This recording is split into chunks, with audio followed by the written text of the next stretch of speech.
ফরিদপুরের মধুখালী উপজেলার মথুরাপুর সরকারি 2 বিদ্যালয়ের জমি দখলের অভিযোগ ঘিরে উত্তেজনা ছড়িয়ে পড়েছে।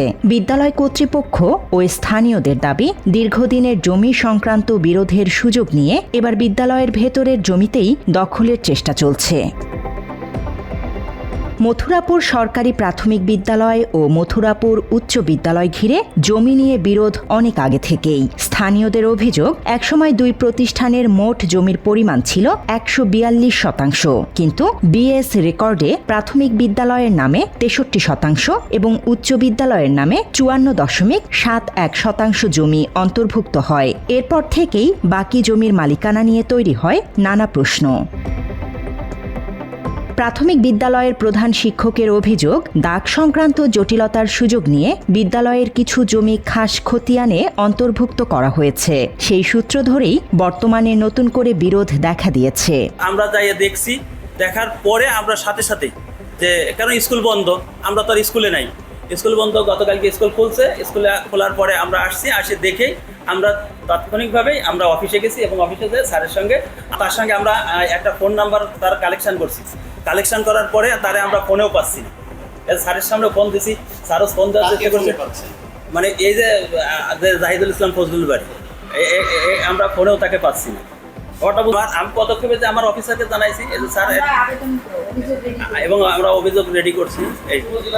আমরা নির্বাহী স্যার না, আমি স্যারের জানাইছি, স্যার আসছেন, স্যার দেখে এখন আমরা আমরা আবেদন করব। অন্যদিকে মথুরাপুর উচ্চ বিদ্যালয়ের ভারপ্রাপ্ত প্রধান শিক্ষক বলেন, 1 নম্বর খাস খতিয়ান জমির বিক্রি এবং দলিল করার নিয়ম নেই। তারপরও এই ক্ষেত্রে কিভাবে হলো তা নিয়ে সন্দিহান তিনি। আমি যতটুকু জানি যে ওই দাগটা একটা নিলেম ছিল, 1 নম্বর খাস খতিয়ান।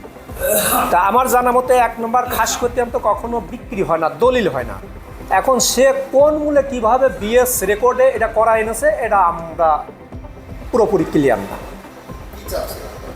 আমরা চাচ্ছি যে স্কুল যেহেতু ভোগ দখলে ছিল, ওই টোটালিটাই, ওই যে জায়গা পুরনো একটা ইট গাঁথা রয়েছে, ওই পর্যন্তই আমরা জন্ম নিছি, বা আমাদের পূর্ব থেকেই এটা প্রাইমারি এবং হাই স্কুলের যৌথ একটা ফুটবল মাঠ ছিল। তখন ওই হয়নি, ওই যে স্বাস্থ্য কমপ্লেক্স, ওটাও হয়নি, টোটালটাই মাঠ ছিল। সেই হিসাবে আমাদের এলাকার এই এতগুলো ছেলে মেয়ে, 2টা শিক্ষা প্রতিষ্ঠান তাদের জায়গাটা দখল করে নেবে অবৈধভাবে, যাতে এটা না হয়, এই জন্যই আমি এলাকার লোকজনকে ডাকছি, তারা আমার সাথে একমত হয়েছে। স্থানীয়দের দাবি, রেকর্ড সংশোধন ও জমির মালিকানা নিয়ে অতীতেও একাধিকবার আলোচনা ও সমঝোতার উদ্যোগ নেওয়া হয়েছিল। এ নিয়ে মামলাও হয়েছে। পরে স্থানীয় জনপ্রতিনিধিদের মধ্যস্থতায় বিরোধ মেটানোর চেষ্টা করা হয়।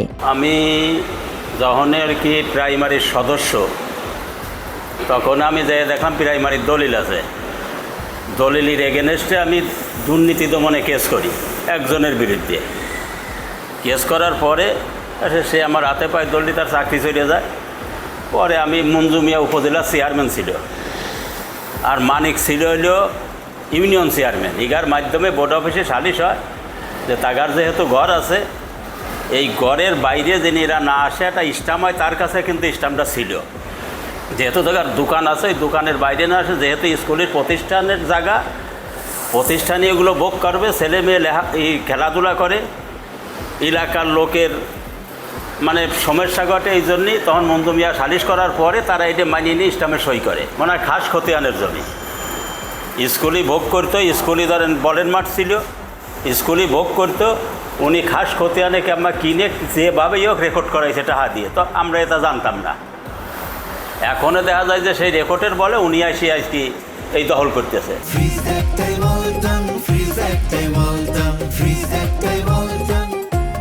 তবে বর্তমানে সেই সমঝোতার বাইরে গিয়ে বিদ্যালয়ের ভেতরের অংশে খুঁটি স্থাপন করা হয়েছে। এতে নতুন করে উদ্বেগ তৈরি হয়। স্থানীয়রা বলছে, শিক্ষা প্রতিষ্ঠানের জমি নিয়ে এমন পরিস্থিতি শিক্ষার পরিবেশের জন্য হুমকি। এখন উপস্থিত 2টা পক্ষ আছে, দেবকুণ্ডু আর রকুন মাস্টার। এদের সাথে স্কুলের একটা হয়, জায়গা নিয়ে হওয়ার পরে এরা দলিল করে, বলে যে আমরা দলিল করছি। তখন দলিল নিয়ে এলাকার মুরব্বীরা বসে ওই 2 পক্ষের সাথে একটা পরামর্শ ক্রমে ওদের সাথে আপোষ হয়, তোমরা এই পর্যন্ত থাকো, আর প্রতিষ্ঠান এই পর্যন্ত থাক। কাগজপত্র সম্বন্ধে আমার ভালো জানা নাই, মানে দখল দেখা যেটা আর কি। জাহিদুল ইসলাম ফজলুল বাড়ি সে স্কুলের সভাপতি ছিল দীর্ঘদিন, তারও কয়েকবার টাকা হয়েছে, সে আসে নাই। এখন উপস্থিত দেখতেছি যে সে ওই সীমানা, মানে এই সালিশদারদের সীমানা করে দিয়েছিল, তার চেয়ে একটু ভিতরে ঢুকে খুঁটা গাড়ছে। মানে এটা সে কী মূল্যে গাড়ছে, কীভাবে গাড়ছে, এটা আমার রোকন মাস্টার তাদেরও একটা দলিলের কথা বলে, আমরা দলিল দেখি নেই। এই নিয়ে আমরা এক জায়গায় বসছিলাম, অনেক লোকই বসে আমরা সমাধান দিছি, ওই যে দোকান একটা বিল্ডিং হয়ে গেছে, ওই বিল্ডিংয়ের এই পাশে কেউ আসতে পারবে না। মানে কিডা বৈধভাবে নিল, কিডা অবৈধভাবে নিল, এইটা আমরা না দেখে আমরা ওইভাবে একটা সালিশ দরবার করি। সালিশ দরবার করলে ওই পক্ষরা সালিশি সই করছে বা স্টামে সই করে গেছে, সেইভাবেই তারা বিল্ডিং করেছে। আর বাকিটা থাকলেও হলো জাহিদ এই সালিশি আসে নাই, 2-3 বার বসা হয়েছে, আসে নাই।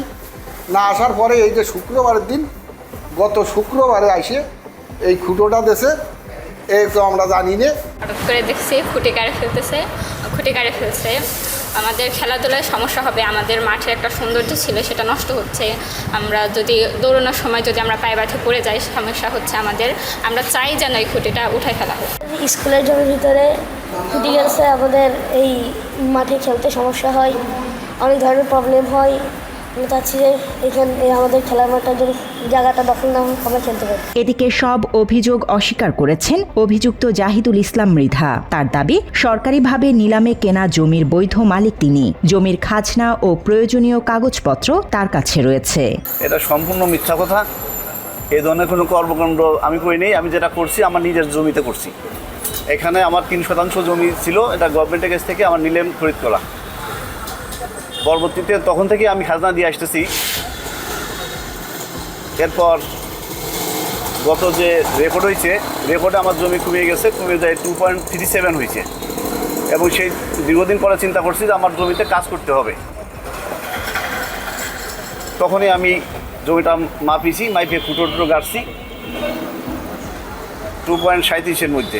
এই অবস্থায় জমি নিয়ে নতুন করে বিরোধের ঘটনায় প্রশাসনের হস্তক্ষেপ কামনা করছে স্থানীয়রা। তাদের প্রত্যাশা, ভূমি রেকর্ড, দলিল এবং সরকারি নথিপত্র যাচাই করে দ্রুত প্রকৃত মালিকানা নির্ধারণ করা হবে এবং শিক্ষা প্রতিষ্ঠানের সম্পত্তি সুরক্ষায় প্রয়োজনীয় ব্যবস্থা নেওয়া হবে। স্থানীয় ভূমি কমিশনারও সমস্যা সমাধানের আশ্বাস দিয়েছেন। আমার কাছে অভিযোগ এসেছে, তাদেরকে নোটিশ করা হয়েছে। এইটা বিষয়ে আমরা রবিবারে শুনবো, শোনার পর সরেজমিনে যাব, গিয়ে দেখে তারপর আমরা পরবর্তীতে সিদ্ধান্ত দিব। শিক্ষা প্রতিষ্ঠানের জমি নিয়ে দীর্ঘদিনের বিরোধ আবারও সামনে এসেছে মথুরাপুরে। এখন প্রশাসনের তদন্ত ও সিদ্ধান্তের দিকেই তাকিয়ে রয়েছে শিক্ষক, শিক্ষার্থী এবং এলাকাবাসী। তথ্যচিত্রে শরীফুল ইসলাম, বাংলা এডিশন।